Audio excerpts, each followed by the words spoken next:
And welcome to this week's edition of License to Steal here on the Bleacher Brothers Network. I'm Jeff DeForest, joined by my man here, Toby. Right at the top of the show, we'll have our usual suspects, our lineup of handicappers, as we try to crush your bookmaker or whatever app that you're using. Maybe you bury the Hard Rock this week. That would be great. A lot of college football to discuss. I'm sure we'll get into some of that. Big pro games on the schedule this week, as we only have 5 games left in the regular season. And tonight, beauty of a matchup, as you have the Detroit Lions and the Green Bay Packers. So we'll have a little dissection of what might transpire there from our various people. Going to be joined by the professor, by Scotty M., by Mike Jones, and also Troy West, all the way out from the West Coast in Seattle, all going to be with us here on the program today. Toby and I were just having a discussion. You're not as appalled. You don't believe this is really going to happen, do you, this business? You're the baseball guy, and that's what I love about you. Young man that's into baseball. I'm looking at the back page. It was delivered into my driveway this morning, and this is the opinion. It was written, the article was actually a column by Mike Vaccaro, outstanding writer from the New York Post. Been there for a long, long time. And idiotic, imbecilic, utterly moronic. That was his description. That was his interpretation of this golden rule that was floated out there by Rob Manfred, also known as Manfred Mann. Now, they fucked with the game a little bit, and being an old school guy, you naturally at first don't like to see it. I'm still not a fan of legislating the shift out of the ball game. Just learn to slap the ball the other way. I don't care. If you want to defend another team by putting 7 guys between first and second base, all on the infield, you should be able to do that if that's what you want to do. It's up to the other team to find a way to combat that. You shouldn't have to have that legislated out of the game. But the idea, the golden at bat principle, is based around the notion that you can, at some point in the game, either once or maybe even more, put whomever you want into that batting position. I remember this from Little League, Toby. I don't know if you had this experience where little Johnny, the coach's son, would go to the plate, and then you realize that he was hitting out of turn.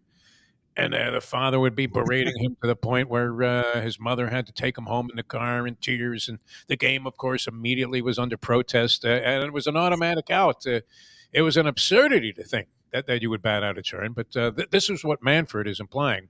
He would like to see come into the game. I don't know if he did that just to stir the pot and get a reaction, but it does seem like a bizarre idea. And even if you're the most advanced, wild, woke baseball observer, I can't fathom that you would think that this was a good idea. I don't know. What do you think, Toby?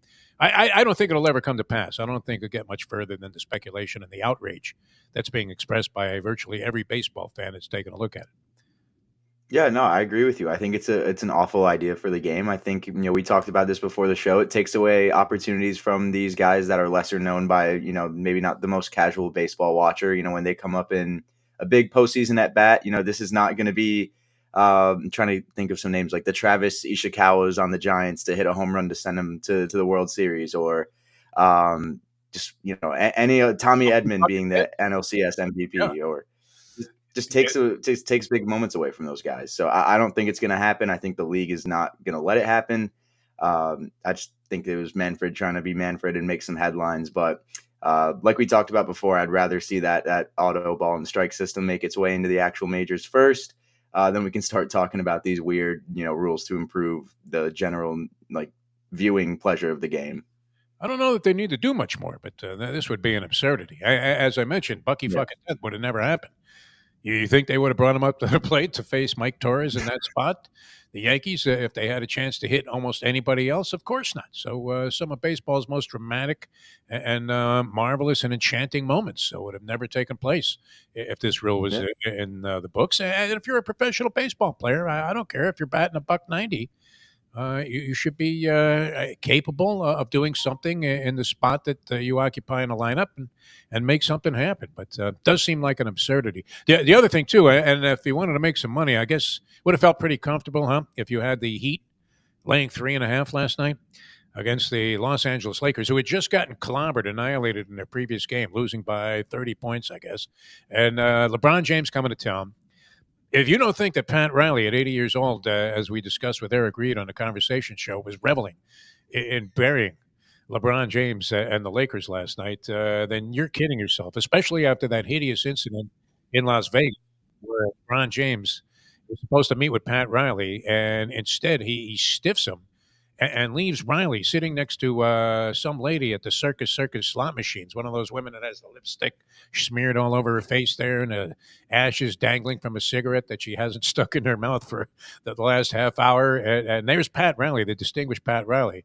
He's having to endure this. He's waiting for LeBron James to come so he can beg him to stay with the Miami Heat.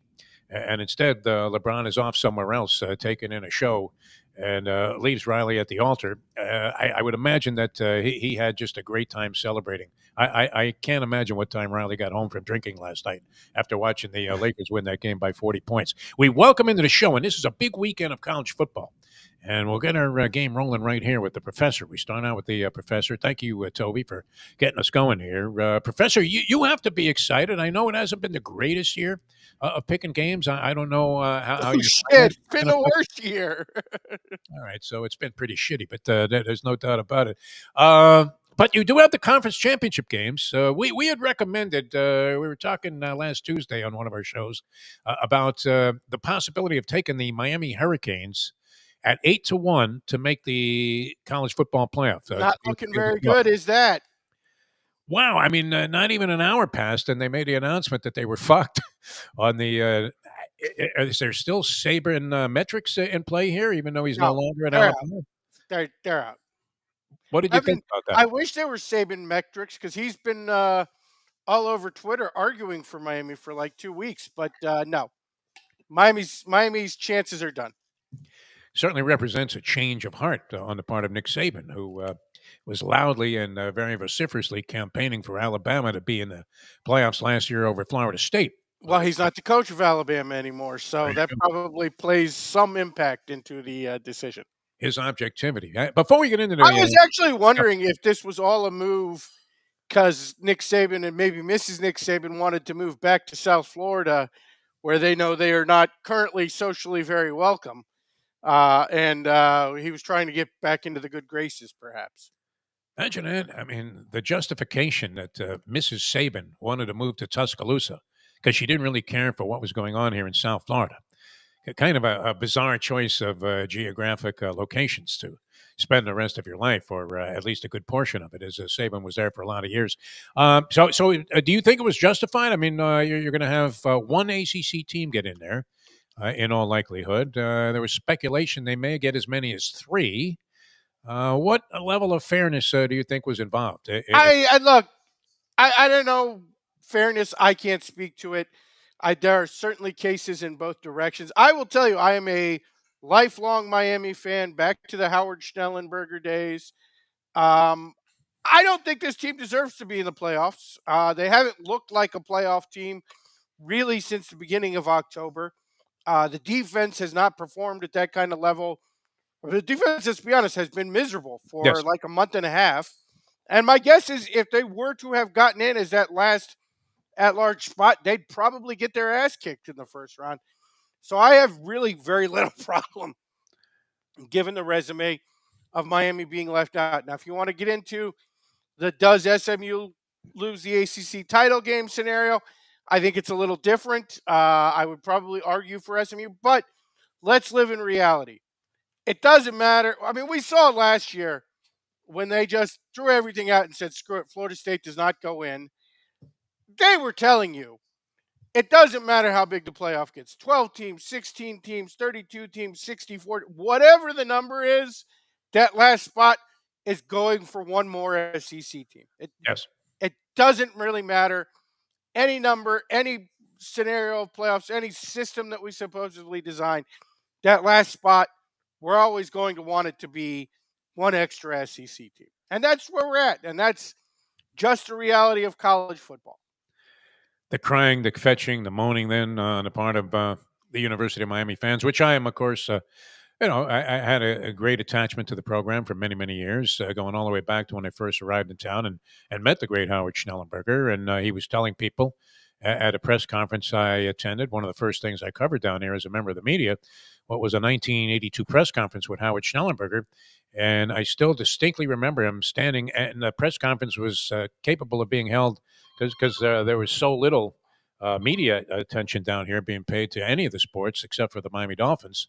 It was held in a conference room, and Howard was sitting at the end of the table there as if he was running a board meeting and said, I believe within the next 2 years we're going to win a national championship. And it was all you could do to suppress your laughter as you were sitting there, as much as we admired this guy. And sure enough, they did it. And then they went on the 2 decades, essentially, of dominance. But yeah, the crying and the moaning and the bitching, it seems like maybe it's partially justified. But as you said, you could see this coming. It was like an uppercut from Mike Tyson. You could see it coming, and you knew it was going to be a knockout blow. I did want to get into this before you get into some selections, Professor, because Okay. this struck me as being pretty odd. By the way, Yep. it should be noted for all the kvetching down here at University of Miami, it is really Lane Kiffin who, to the surprise of nobody, is setting himself apart with the amount of crybabying coming into this playoff scenario, where I don't really get his case. Like among the SEC group, you have not just the worst loss, you have arguably the two worst losses. I mean, yeah, step away from the Seth Greenberg hall there, Lane.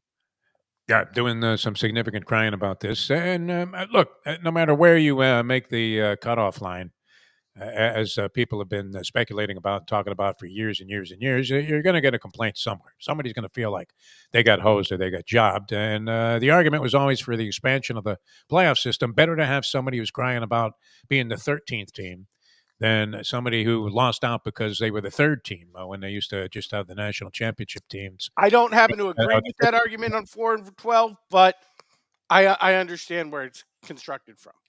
All right, so what do you make of this? I know you get deeply into college basketball as well, and there's a lot of stuff going on. It's very interesting. The ACC SEC battle, where they had 16 games. SEC wins 14 of them. I was thinking back to when I used to do the talk shows here in town, and the big topic of conversation was, would the University of Miami, getting back to them again, be benefiting more from going into the ACC or the SEC? Which I don't know how realistic it was, their chances of being in the SEC. But the theory was, well, it's really going to enhance a struggling and floundering basketball program. And Paul D was the athletic director at the time. He made the decision to go into the ACC. Most people were of the frame of mind that the Hurricanes would win the ACC championship, either them or Florida State, every year. Those would be the two teams that would battle for it. That hasn't transpired. The Canes have never won it. They have won an ACC basketball title. But when did the ACC become the inferior league to the SEC? 14-2. That seemed. I thought it was a misprint on the crawl when I saw that stat coming up on the basketball game I was watching last night, where the ACC got one of its 2 wins with Duke prevailing over Auburn, which was a pretty good game. But when did this transformation take place, Professor? I mean, I'm not sure top to bottom, year in, year out, you can necessarily count on it being a permanent transition. I mean, excuse me. The SEC is riding high in basketball right now, but is the Tennessee thing going to last forever? It would seem unlikely to me. I mean, outside of Kentucky, I don't know on the permanence of any SEC. I mean, look at the University of Florida is actually a great example. Over the last 20 years, they have run for a 4 or 5 year period is arguably the number one program in America and out of the tournament program in several. I mean, it's very hot and cold, and some SEC programs right at the moment happen to be on the upswing. I would say, when did it happen? Probably about 4 or 5 years ago. And really, when did it happen? It happened in the time where you saw Florida State and Miami really become the class of the ACC for a 2 or 3 year period there. And it wasn't, no criticism of those two programs. They're like nice teams, but that was how far Duke and North Carolina had fallen down, that they were behind a Florida State and a Miami, and notably down.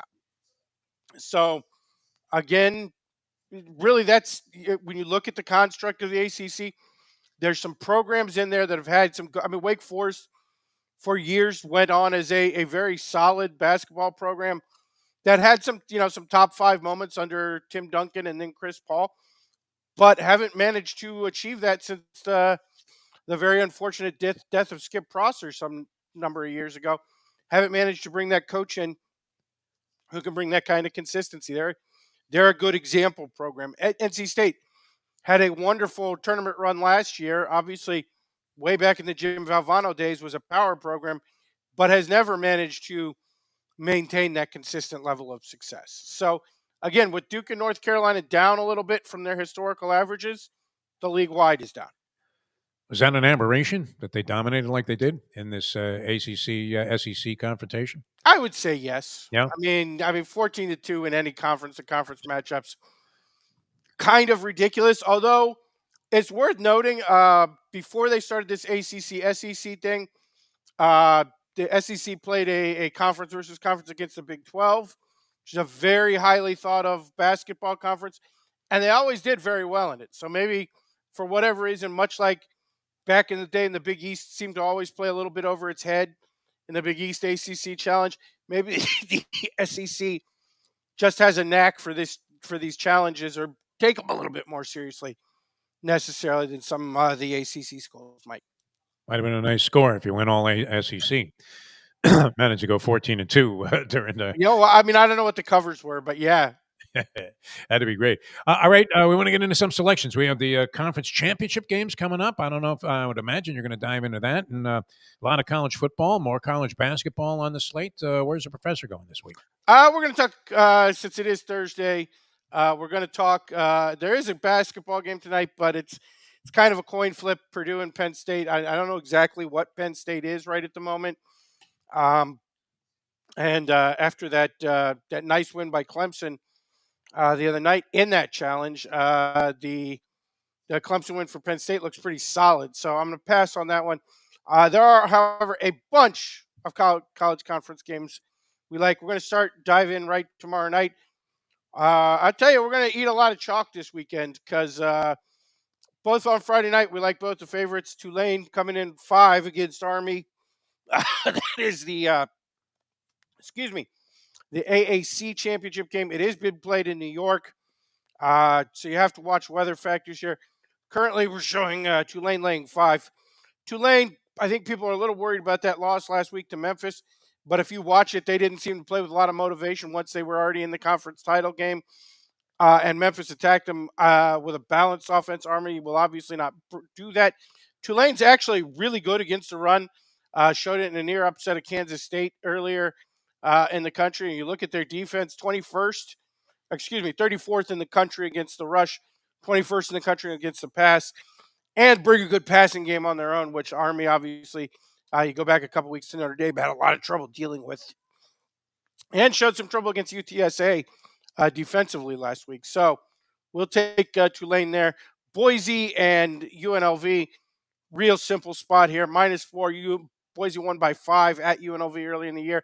I don't believe they covered that game because there's a heavier spread than that, or maybe they just barely covered. I don't remember. But the game's in Boise. Boise's not losing to UNLV in Boise. I mean, you talk about an environmental switch there. Boise, everything to play for. Looking at a possible 4 seed should they win the conference here. So they'd not only be in the playoff, but they get a bye. Genty, obviously, one of the superstars in the country.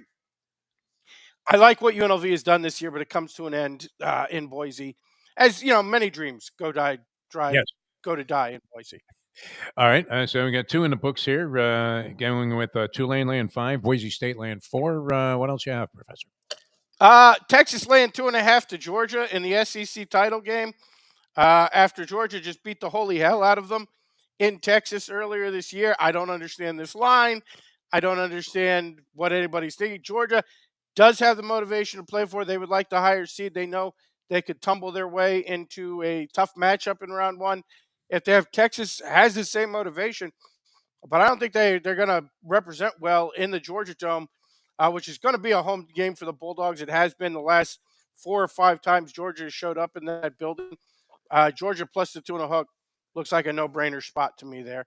Not that impressed with Texas as they close the season out. I know they look strong against Texas A&M, but they didn't look that strong offensively. They only hung 17 on the board and have kind of limped their way to the wire here. So we'll take the Bulldogs to make it 2-0 on the year against the Longhorns. All right, Professor with a trifecta here. Tulane, Boise State, Georgia. Anything else that you're looking at? Yeah, again, interesting game because it's a low motivation game kind of on both sides. Some thought process that both teams are trying to get the number 5 seed instead of the number 1 seed because it's an easier path through the semifinals. And that is Oregon home against, or not home, excuse me, the home team in a neutral site in Indianapolis against Penn State. We're just going to go against Penn State in big game history, where their offense has been absolutely miserable against quality defenses over and over again through the James Franklin era. It's why they don't win any of these matchups when they play top 5, top 10 teams. Thin line here, only 3.5. And I feel like the indoor track's going to significantly favor Oregon, the speed team here. They've done well in domes in the past. Again, there's not a whole lot of history under landing with it, but they're offensively constructed similarly. We'll lay the 3.5 with Oregon. Beautiful. All right. Good luck with all your plays, Professor. It's time to rise to the occasion and beat those bookies back for a little bit of a thumping that we took this year. So best of luck, and we'll talk to you again next week. Thanks so much for being with us. You have a great one. All right. The Professor, ladies and gentlemen. If you had a golden at bat opportunity, you would want to use it to bring up Scotty M in this spot. Scotty M was a little under the weather earlier this week, but look how this man has bounced back. You look like you should be on the cover of Men's Health magazine. How do you do it, kid? What do you have? Some kind of magic elixir? How are you looking so great? I wouldn't miss you for the world, Defo. If they had to dig me up, they'd get me up to make sure I was on with you today. All right, sounds good. And as I said, looking good. Yeah, best head of hair in any of the handicapping genres that you might experience. But it's not all about having a good head of hair. It's about making some money here. And I know that's what you're all about, Scotty M. So let's roll right with it. And there's a game tonight. For some reason, I have a funny feeling that you're going to get involved in this Packers-Lions game. If you're not, as an official play, what is your thought on this thing? I actually like this play. I've been looking at this game, and I think that they made a soft number on the game. I think they're trying to attract a lot of public money into Detroit, and the line has not gone in any direction other than 3 or 3.5, and it's bouncing back and forth. I think the sharps are all over the dog in this game. I look at these games for sharp numbers. I like Green Bay in this game tonight. I think they have a big shot to win it. I would get this line to probably +4. I'd buy it up at 3.5 to 4. And I would definitely jump on Green Bay. I think they got a big chance to win the game. I like Jordan Love. I still feel he's a rare talent. He does force things, but so does Jared Goff. He can force things. I've seen him run around and try to do some crazy stuff.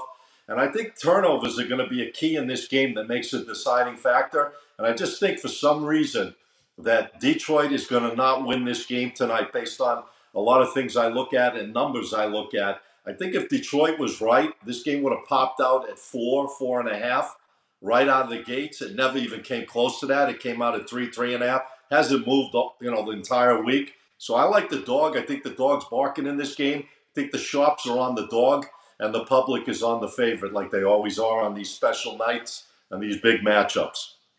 We have inside information also on this game. I don't know how much of an influence this would be, but that Dan Campbell is going to actually eat a live wild boar before the ball game to fire up his team and send them out there in an emotional frenzy, the likes of which we've never seen before.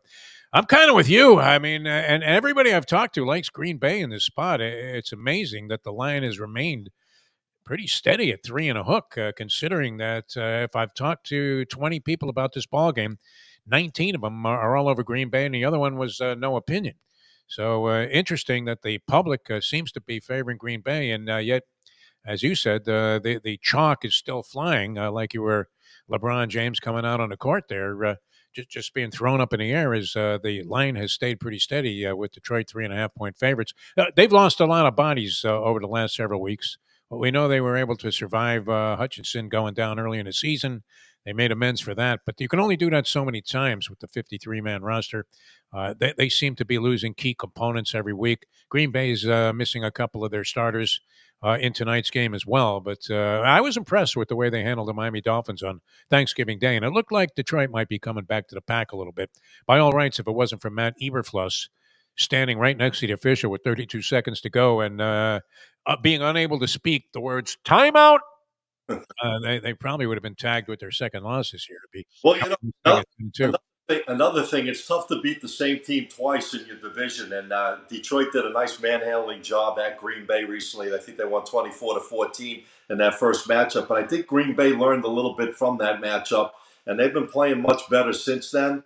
And listen, Detroit's playing great. We all know that, but they're finding ways to be in games recently, and I think if they stay in this game and they don't have that, that extra oomph, I think Green Bay's going to take advantage of that situation. So I would be surprised. I really wouldn't be surprised if Green Bay could go in there and get the job done and win this game outright because, Detroit did it to them in their stadium. I wouldn't be surprised if Green Bay doesn't have the right game plan to get the job done and win this game outright. Going to chow down on a big chunk of cheddar cheese after this ball game and hopefully get the cheese from wherever it is that you're making a bet. All right, so Scotty M weighing in right away with a Thursday night special here. Going to knock them out of the park with the Packers getting 3 in a hook and play it up to 4 against the Detroit Lions. So where else are you looking, Scotty? I love some college football on Saturday. I'm going to go with the first game on the board. I'm going to go with the MAC championship game. I've been following these teams real closely. I follow them more so later in the season than earlier because on the weekends I'm really not looking at those type of games. I'm looking at different type of strategies. But during the week, when the MAC, it just becomes MAC football during the week, I really gauge in on these games. I like the way Miami, Ohio's playing right now. They've won 7 straight games in a row. Ohio's been playing great too. They've won 5 straight games in a row. Miami, Ohio recently just beat them pretty handily. I just like the way they're going and the momentum of Miami, Ohio's. I'm going to money line this game. I'm going to take Miami, Ohio in this game to beat Ohio once again. The line has come down on me. It was about 2.5. Now it's down to 1.5, but I don't care. I'm making it a money line play, and I like Miami, Ohio in that game. At MAC Conference, the professor actually turned us on to the MAC Conference many years ago. I want to say going back maybe 15 years. And they started playing those Tuesday night games. And he came across a pattern where virtually every game went over. They couldn't make a line large enough on the over-under to get these games to go under. And we'd watch Toledo and Northern Illinois go after each other, and the final would be 65-60. And it was great. So we took an interest in that, and they've captured or found a spot for themselves there with those weeknight games. So more people familiar with the MAC than probably have been in the past. Northern Illinois with the win over Notre Dame, which was a big surprise early this year. So a reasonably decent conference. And Scotty M going to go ahead, go money line, M for money line with Miami of Ohio. All right, where else are you going to pick a spot? I'm going dead set against the professor on this one. I love Penn State. I think that's the best play of the day for me, the whole entire card. I love Penn State to beat Oregon. I looked at numbers on these games. These two teams are almost like mirror images. They're so close in every category, offensively and defensively. It's pretty scary. 450 yards a game in offense for Penn State, 457 for Oregon. It's almost dead even there. 285 yards allowed defensively by Penn State, 300 for Oregon. Pretty similar there. Allowing points, Penn State only allowing 14 points a game. Oregon allowing 16 points. I think this game on paper is a dead even game or a -1 either way. I'm going to take that 3.5 and bump it up to 4.5, and I'm going to jump all over the dog in this game. I just like Penn State. I think they should have beat Ohio State. They blew that game. They made some costly turnovers. They were driving. They were in deep and made some crucial mistakes. Yeah, you could say, well, they could probably do it again. I think it's going to be the opposite this time. I think Penn State's defense is going to find ways to cause mistakes with their schemes and things they put on Oregon that's going to cause a crucial turnover. And I think that could be the big difference of this game because this game on paper is weighted perfectly as far as offensively and defensively. And I think Penn State is going to get the job done in this game. I like them. I think they have a shot to win it. But I take the line to +4.5. That's my best play on Saturday. You don't fear the Franklin factor then going into this ballgame, no? Because they really could have been 12-0 this year. I mean, they really had a shot to beat Ohio State. It wasn't like Ohio State went in there and blew them out and made them look bad. They actually made crucial mistakes that gave Ohio State the opportunity to win that game. Or they'd be 12-0, and they could be the number 1 team in the nation or number 2. But I don't think there's a big difference between 1, 2, or 3 at this point, or 4, or whatever the case may be. I think if Penn State wins this game pretty handily and number 2 loses, Penn State's going to be the number one seed going. They'll be number one in the nation going into obviously the top 12 there. But I like Penn State. I think they're going to roll. They only lost one. Yeah, Oregon's undefeated. Yeah, they got speed. But on paper, I don't see an edge to Oregon in this game. I like Penn State plus the points. All right, you got a trifecta in there. You're going to go for the super, or is that where you're going to rest your case? Yeah, I was hot last week. I swept the board on the show in college, so why not give it a whirl this week? I'm gonna go with the professor on this one. I like Georgia in this game against Texas. I know I'm probably biting more than I could chew here because it's tough to beat a quality team of Texas twice in the same year, and I'm sure a lot of experts out there and guys like myself that do it for a living probably thinking that same way. But I just think this game, for some reason, Georgia's going to just find the way to get the job done again. I mean, you could call it a home game. Yeah, I get it. But Texas travels well. They're a great team. They went into a tough environment last week at College Station, which is one of the toughest places in the land, and they only allowed 7 points to Texas A&M. Yeah, they scored 17, but they didn't really need to score because their defense showed up. So they really need a big, powerful offense. But I think Georgia is the right side of this game as a live dog. I'm not going to leave a game on 2.5. That's not my style. I'd be at +3, 3.5. I'd buy at least a half a point to a point. I would jump on Georgia in this game. I feel they're a live dog, and they beat them 30-15. Why can't they beat them again? All right, excellent. Scotty M coming in, weighing in with the Packers tonight against the Lions, Miami of Ohio against Ohio in the MAC Conference Championship game. One NFL game, Defo. What's that? I got one NFL. Oh, you got another one. Jeez. This is just a bag full of riches here that we're giving to people. Junior today. Yeah, 5 games. That's very bold. I feel like I'm the professor's older son.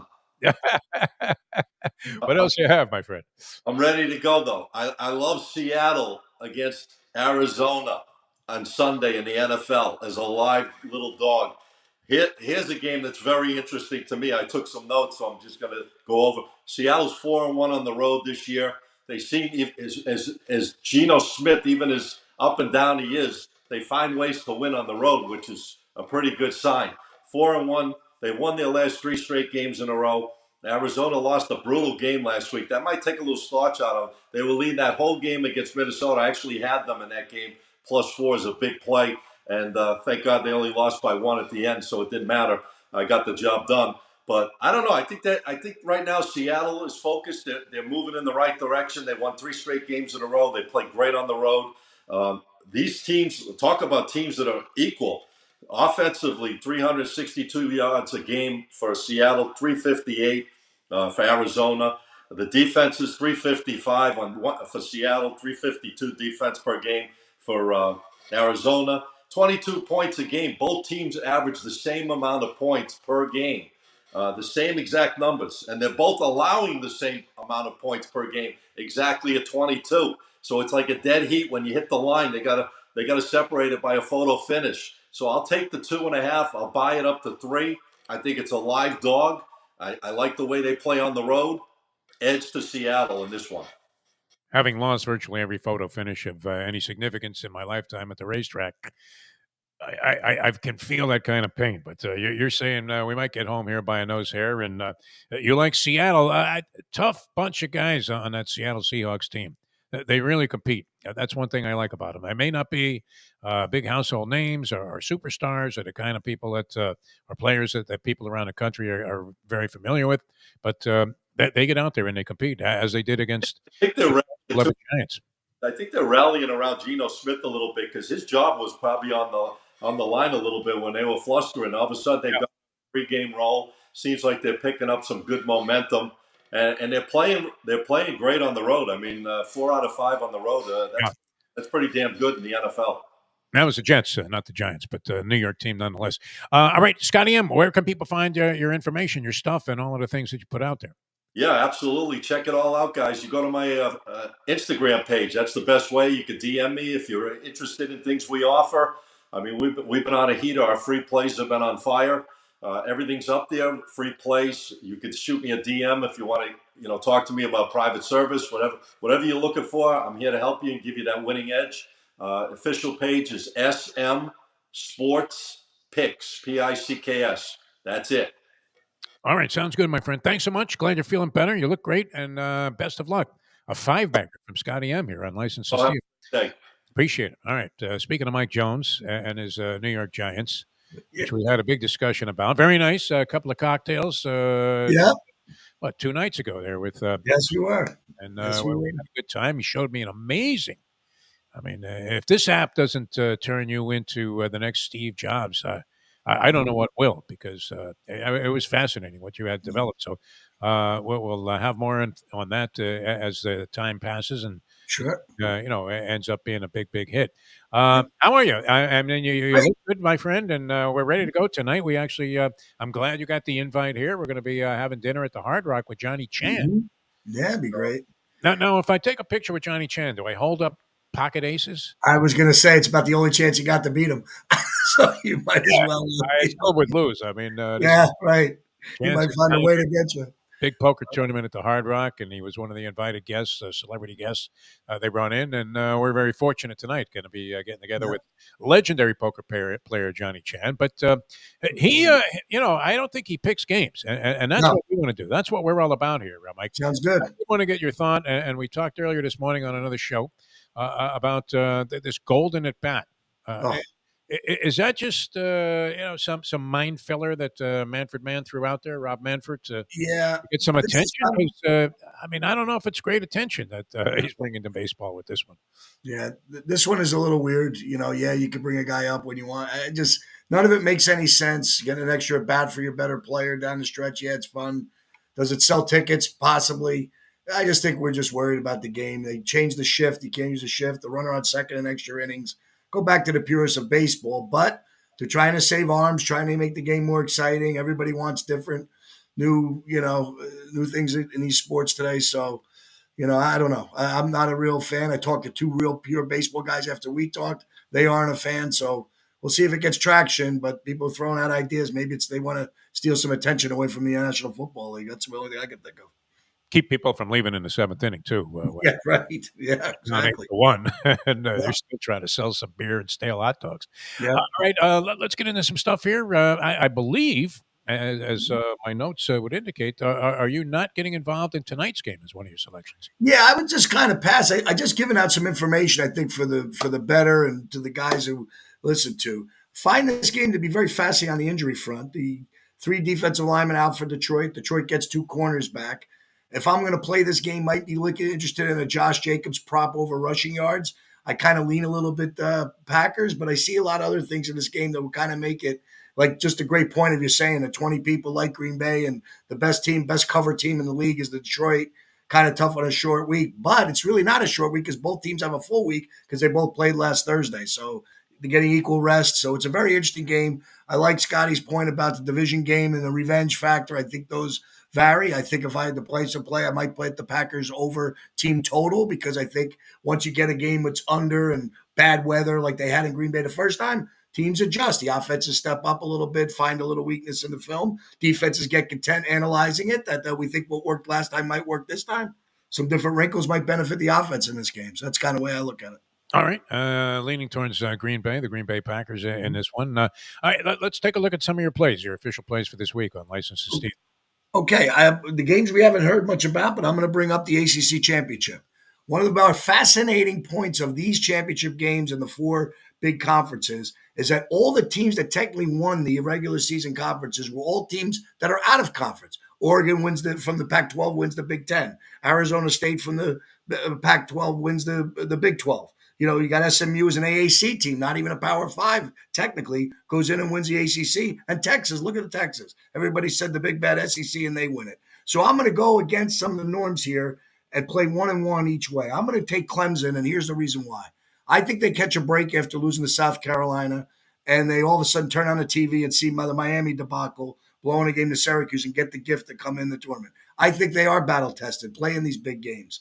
SMU's got that bought talent. Everybody thinks SMU's running in. Love Rhett Lashley as a coach. Why are they 2.5? Home field advantage. Maybe the odds makers know. I'm going to take the dog here to say that Dabo rallies the troops. I love the way Klubnik's playing lately. The quarterback looks very good for Clemson. I'm going to grab the plus 2.5 with Clemson. All right, going with Clemson to win the ACC championship, getting 2.5. Well, they may not win the championship, and you still cover because That's true. I like that's that. the beauty of being a degenerate there. And let's face it, if God has any influence on this game, it's clearly going to be on Dabo's side with all of the indiscretions we've seen from SMU over the years, and Dabo's commitment in that direction. But we'll see if he finds his salvation in this one against SMU. You're also looking at one of the other games that the professor was talking about, and Yeah. Scotty M. Seems Yep. to be some division on this one. Oregon and Penn State. Yeah, I've been impressed with Oregon all year. Yeah, close game in Wisconsin, tough place to play at night, new experience. Again, I just think I look at their talent. I like Dan Lanning. I like what he's done there. Played in bigger games. Again, you bring up the James Franklin factor about him sometimes struggling in these spots. Yeah, Penn State's motivated first, championship game for them. I don't know. I'm not so fast. I'll say for Lee Costa. I kind of like Oregon in this game. I think they could be a 7 to 10 point win. I just like the quarterback the way he's playing. I love their skill people. They look really good on both sides up front. I think that's where they can win this game. A little bit more speed factor with Oregon, and I'm leaning Oregon -3.5. Do you see Oregon, who's and the Ducks have been quacking all year? Do you see them going all the way, which would mean that we have one undefeated team that made it all the way through the season, favorites to win the championship, or would you be inclined to go against them? I kind of lean a little bit toward Texas or Georgia winner probably, but I think that Oregon would probably be there in the final, and I kind of really think that they do have a legit shot. I like what they're doing. I just think that they look fast. I love the way Gabriel's playing. They have a legit chance, that's for sure. You know what I love about you? You're a diehard faithful fan. You've been living and dying with your New York Giants all season long, one way or the other. They've been dying. I mean, nothing has worked. Daniel Jones was a complete bust. They brought in, a bunch of different people, thinking that that was going to help them on the improve. They let go Saquon Barkley, which turned out to be a disaster. Yeah, Neighbors has had his ups and downs, even though he looked to be a spectacular selection for him in the draft. Then you have Drew Lock and Tommy Cutlets, as we've been saying about, Tommy DeVito. This guy literally, he went from gargling with ragu spaghetti sauce to having the prime table at Rayo's. And that Cinderella run that he had towards the end of last year, and then it just faded into Mike Tyson territory, Bolivian, as he would call it. right. Um, and they're taking on the Saints here, who, wow, I mean, the Saints have not been brilliant, but you're looking at this game, and have you thrown in the towel finally? I think I might have in this Right. particular spot. They're saying that this is one of the games the Giants can win to get out of here. I don't want the word tanking ever gone. Giants, our owner, John Mara, hates the word, and I don't believe it. I thought something weird happened when DeVito got the start over Drew Lock. Why are you paying a guy $5 million and not giving him a start? He comes out on a short week, gets his first start, has a couple turnovers. Obviously, Brian Dable looked a little upset about that, but he's giving him the start for this week because DeVito's little odd arm injury late in the game against Tampa 2 weeks ago. Here's the point about this. Giants lose Dexter Lawrence, their big tackle, best defensive player. Bobby Okereke is doubtful, might not play. There's your two inside part of this team. I know that I don't know what they've been doing a little bit with the new coaching staff, but they do like to run the ball, New Orleans, up the middle and do things, and they have a great back in Kamara. I'm looking at a combination of things in this game. I just find that, I don't think the Giants are ever going to quit. I like the fact that the Lock's getting a little bit of time into his second start. I just don't see why this line is 5, and I hate laying 5 on the road with a 4-8 football team. But I got a suspicion this could be like a 7-point, 8-point game. It'd be a one-score game. But how are they going to stop the run? We have no tackles. We have no interior defense. We have our leading tackler and linebacker who's out not playing. And here's where I got a little information since we last talked. I watched Brian Dable's press conference yesterday, and boy, it looks like he's drained. He's most drained. He's not answering questions, telling about the new tackle. He says, we'll see what we got at practice. We're playing 2 new tackles on offense. So it just looks like up front, which was been our, where we were early in the season, up front was where we thought we'd be best. It's what we have addressed. Looks like too many injuries. I like games on the line of scrimmage. I think New Orleans wins. And I would go with Kamara over yards, total yards. I'd like even New Orleans over points, 23. That would be my play. I've run this theory by many football experts, and they think it's rather far-fetched, but it fits the bill. Dayball's decline with the New York Giants, our fat coach theory, where if you're a fat coach, stay fat. Right. Anytime a coach loses a massive amount, a noticeable amount, a perceptive amount of weight, they usually lose their mojo too.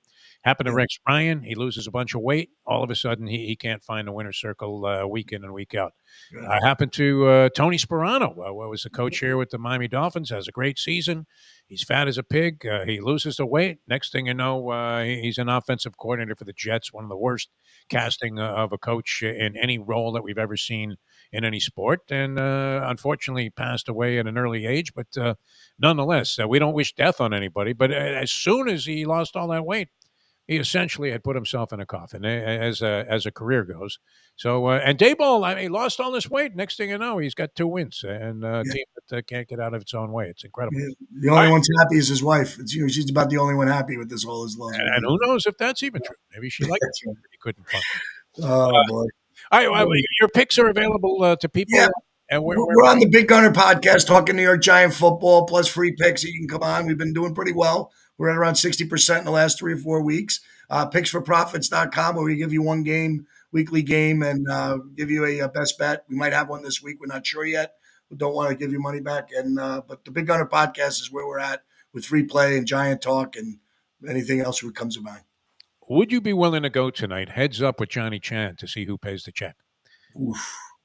I might. I get 3 cards. He gets 2. I'll take my chances. Joker's wild, my friend. All right. Thanks so much. We'll see you tonight. And thanks for being with us. Mike Great. Jones, ladies and gentlemen. And we go all the way out. We swing out to probably, you couldn't be any more diametrically opposed geographically than we are from Troy West. But we love this kid. He's unbelievable. And we welcome him into License to Steal. Troy, how are you, my friend? Doing good, guys. Sorry I had to do this one from the car, but I am here and I'm here to give some winners. Are you picking up the kids? What's going on? You know, I actually just finished a little brunch. We had some cocktails, and we're getting ready for the Packers Lions tonight. So no kids pickup yet. If I did, I'll be about a half gallon of vodka deep. All right. Well, at least you're not spray hitting the ball all over the golf course here today. True. And who could play golf unless they're intoxicated? Let's face it, the game was made for being drunk or blasted when you're out there on the Amen course. to that. Thus, the sexy chick with the pasties and a G-string, and she's in charge of the beverage cart at any tournament I ever played in that I enjoyed. All right, let's get into it. Are you going to start with that as a pick tonight, Lions and the Packers game?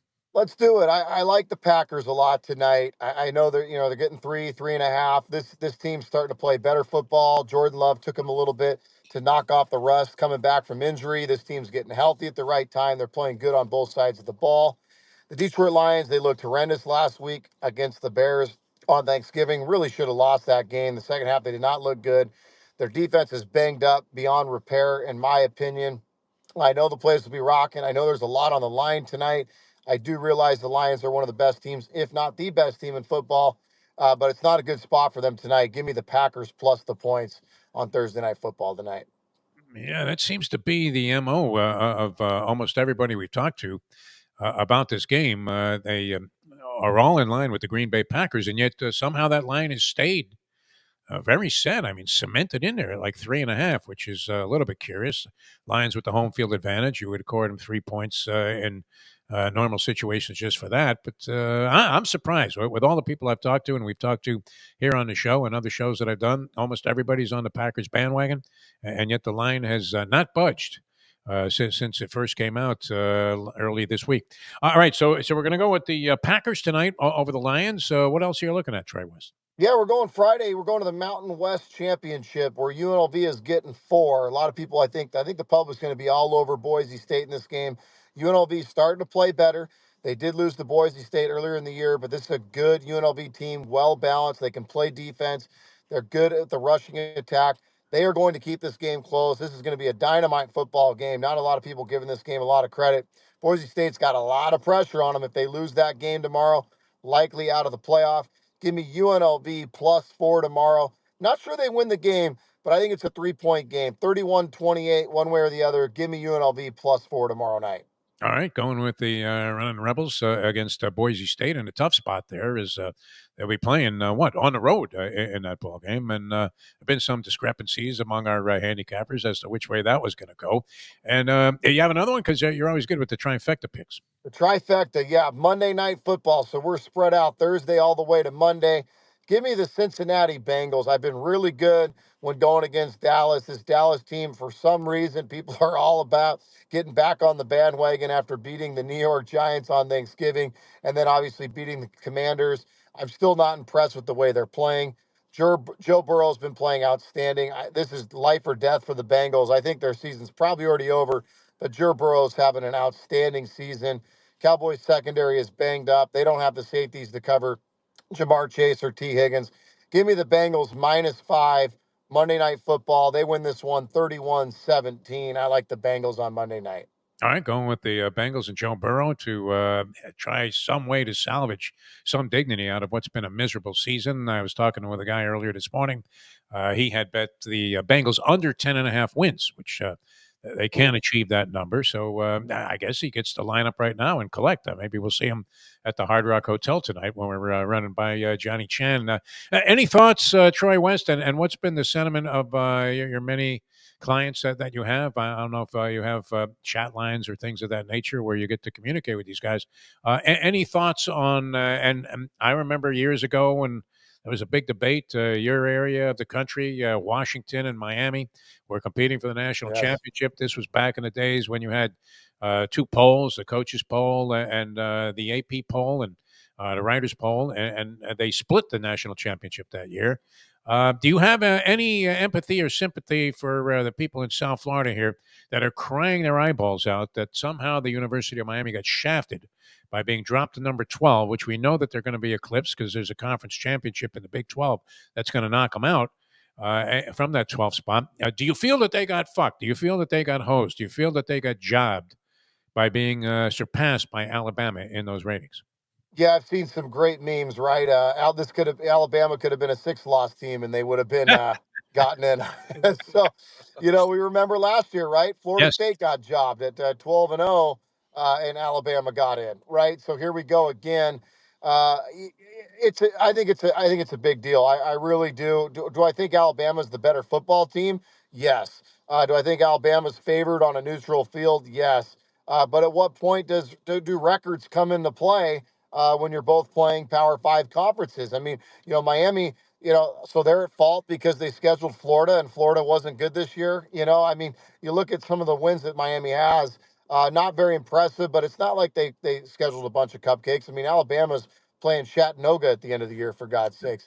Um, it's an interesting one. Alabama's does have the 3 losses, two of which were to 6-loss teams, one in which was a 20-point loss to a really bad Oklahoma team. And then you look at Miami's losses to a really good 9-3 Syracuse team and a really good Georgia Tech team. So I do think they got hosed. Like I said, it's Defo, you never know what they're really basing it on. I mean, if you're going straight eye test, like who's the better football team, then yeah, you put Alabama in there. But if you're going off, okay, record, how'd the season go, this and that, then Miami got hosed. So I think it's a real question on what are we really basing this on. If it's strength of schedule, then sure, put Alabama on there. But if you're going wins and losses, and that has some merit to it, then why isn't Miami in there? You're wondering too who exactly is making these decisions. I Yes. remember back in the day when they had like Condoleezza Rice was on the college football playoff committee. It reminds me of the old days when I covered a lot of boxing out in Los Angeles. I was friends with a guy who was the number one ranked bantamweight contender in the World Boxing Council ratings for the better part of a year. So he was about to come up on the day when he was going to get his mandatory challenge, and on that day, Jose Suleiman, then the president of the World Boxing Council, certainly an organization that is ripe with credibility. And on the last day, he advanced a fighter named Alfonso Zamora into the number one spot, even though Zamora had to be dug up out of a graveyard and hadn't fought in 2 years. And he eclipsed my buddy, got the mandatory title shot somehow in what seemed to be a little bit of a preordained result. Got a win over a guy who seemed to be invincible, the great Carlos Zarate. And just the fact that they were able to juxtapose that ranking was particularly hideous for a lot of people and impacted a lot of people. So you hate to see these things kind of play out that way. But it does seem like there's a little bit of Jose Suleiman in this college football playoff committee where they make decisions in bizarre fashion. Last year, I thought that was a legitimate fucking about as much so as I've ever seen in the history of sports, where Florida State meets all of the criteria that you would ever establish. I mean, every tenant that Yep. you thought that they would go by in terms of deciding who gets into the postseason playoff hunt, what was met and checked off, every box checked by Florida State. And I thought it was actually an even bigger omen for them to get in, that they were able to win against Louisville with a third string quarterback. And instead, that's what they used against them and said, well, they have no chance to win the championship, so we're going to knock them out and put Alabama in there. But yeah, there's always going to be arguments. I don't know how unjust this one was, but it does seem odd that it pops up every year. Like you said, Alabama could have 6 losses and still work their way into the championship. Who do you see Troy West going all the way this year? Do you have My preseason pick legitimately was Oregon versus Ohio State. I don't know if that's, and I had Ohio State winning it. Ohio State scares me a little bit now with the way they looked against Michigan and all the pressure that they have now with Ryan Day. It's kind of like, hey, buddy, go win it or you're out. I don't think that's ever a good situation for a coach. Um, I am switching gears and I'm going with Texas now. I actually think Texas right now, both sides of the football, they look fantastic against Texas A&M last week, putting a beating on them. If I had a gun to my head and had to put money on it, I would go with Texas to win the whole thing. Notre Dame is 9-1. Does that get you excited at all? I'm talking to many people. We've asked the same question of lots of people, and I don't hear anybody putting Notre Dame in the winner's circle. That one hideous loss to Northern Illinois, okay, that might have been the Marcus Freeman factor playing its ugly head into the situation, but he certainly has acquitted himself very well since then, and they're clobbering people. They're beating teams by 30 points. So why are they getting so little consideration, in your opinion, for the national championship? I would have liked to have seen them beating a really good Big Ten team or a big SEC team. They looked good, obviously, against USC. They took care of business throughout the year. You know, they had Army, they had Navy, but you know they really didn't have. They never beat a Georgia or a Texas or an Alabama or one of the big boys in the Big Ten, an Oregon or an Ohio State. They don't really have that feather in the cap win. So I think that's one of the main reasons they're not getting a whole lot of credit. It's hard to tip your cap beating a 9-0 Army team. All right, I'm loving this, and I'm looking at various social media sites, and you can't go on any social media, whether it's X or Facebook or TikTok, any of this, and not find some testimonial to your service. Troy wins. Somebody that's saying, you know what, I was dead fucking broke. I was being evicted. I couldn't find a way to buy a meal. Couldn't put anything together. My girlfriend left me. Everything looked hopeless. And then I started subscribing to Troy West's $7 a week package that he puts out there. And now I'm the king of the world. So how do people get involved with that? Yeah, that's why I got into the business, was to help those folks that are Yes. the second chance folks, the prisoners. We've got a You should program be the just for them. Secretary of the Treasury. No doubt about it. Exactly. Get to the Instagram, guys. It's Troy West. The website is troywins.com. We actually, our book that we spent a good year on, Defo, got published yesterday. It's called The Winning Edge. You can find that at Barnes & Noble now. You can find that on Amazon. That's called The Winning Edge. It's completely free on Kindle. It's troywins.com. We'd love for you to give us a follow. Come to our website. 7 days, $7. That gets you everything. There's no crazy upsells. There's no gimmicks. That's troywins.com. Nobody in a boiler room in, somewhere in Costa Rica going to be calling you every 5 minits and charging a couple of hundred to your credit card. You don't do it that way. We don't do it that way. I know a lot that do. We do not. All right. Sounds good. All right. Have fun wherever you're going. And we'll talk again very soon. Troy West, thanks Thank so you, much. Defo. All right. All the way from Seattle, Washington. Troy West here on License to Steal. So we've got a nice cross-section of opinion, Toby, on the many things that are happening out there. Most people sticking with football. We may as well have pigskin on our foreheads here, the way that we've sort of glossed over all of the college basketball that's going on and the various things that you can venture a wager on. So, and should be a lot of fun all weekend long as we find out who makes the college football playoff and then decide all of these conference championship games. Toby, always a pleasure, my man. Thanks so much for putting this thing together. It was great. Our thanks to all of our handicappers for joining us here on Bleacher Brothers Network. For Troy West and Mike Jones, Scotty M, and the professor, and Toby, who does an outstanding job for us every Tuesday and Thursday. I'm Jeff DeForest. We'll see you Tuesday with Conversations. And everybody, get out there and print that license to steal.